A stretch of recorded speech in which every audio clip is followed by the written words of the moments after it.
Bag'rikenglik va insonparvarlik tamoyili. Unga ko'ra hatto xatolar qilib, boshi ber ko'chaga kirganlar ham kechiriladi. Muhimi qilgan noto'g'ri ishlardan xulosa chiqarish.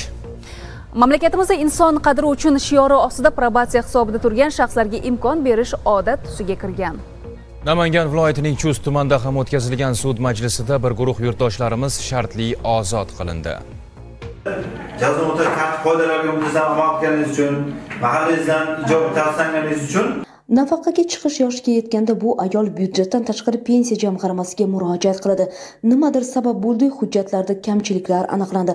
Aniqrog'i kimningdir gaplariga ishonib tayinlanadigan nafaqasi ko'proq miqdorda bo'lishi yo'lida bilib-bilmay hujjatlar rasmiylashtirildi.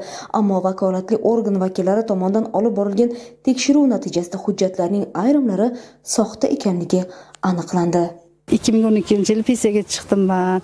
Shu soxta an'ular qo'shilib qolgan ekan, qiynalib qoldik mana. 2 yil 3 yil o'tgandan keyin oxiri chiqdi. Noto'g'ri ishlar qilmayna, to'g'ri aniga olinglar, pensiyaga chiqqaninglarda, mahalla ko'ynalda, qudamnalanalda ozgina hijolat qildik. Jinoyat ishlari bo'yicha Chust tumani sudi tomonidan ko'rilgan ish hujjatlarida probatsiya hisobida turuvchi shaxslar o'rganildi. Berilgan jazo turlari va muddatlarda qilmishidan to'g'ri xulosa chiqara olgan, chin ko'ngildan pushaymon bo'lganlar shartli ozod etildi. Ular orasida pensiya tayinlanishida hujjatlarda ayrim kamchilikka yo'l qo'ygan fuqarolar ham shartli ozod etildilar.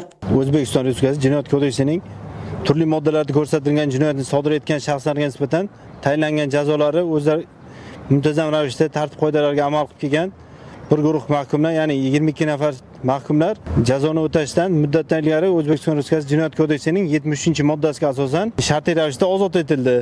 Bir nafar axloq tuzatish jazosini o'tamagan mahkum og'irroq turga, ya'ni ozodlik jazosiga almashtirildi. Kelgusida mahkumlar tomonidan qayta jinoyat sodir etmasligi, jamiyatda o'z o'rnini topishi uchun hamkor tashkilotlar bilan bir qator amaliy ishlar amalga oshirib davom ettirilmoqda. Ozodlik bebaho ne'mat, uning qadrini boshi ber ko'chaga kirganda yoki xatolar qilib afsusda qolganda emas, balki o'z vaqtida qadrlamoq kerak. Shartli ozod etilganlarning jamiyatda faolligini oshirish, ularga har tomonlama ma'naviy ko'mak ko'rsatish borasida ham amaliy ishlar yo'lga qo'yilmoqda. Bu kun Xulkar Ismoilova, Namangan.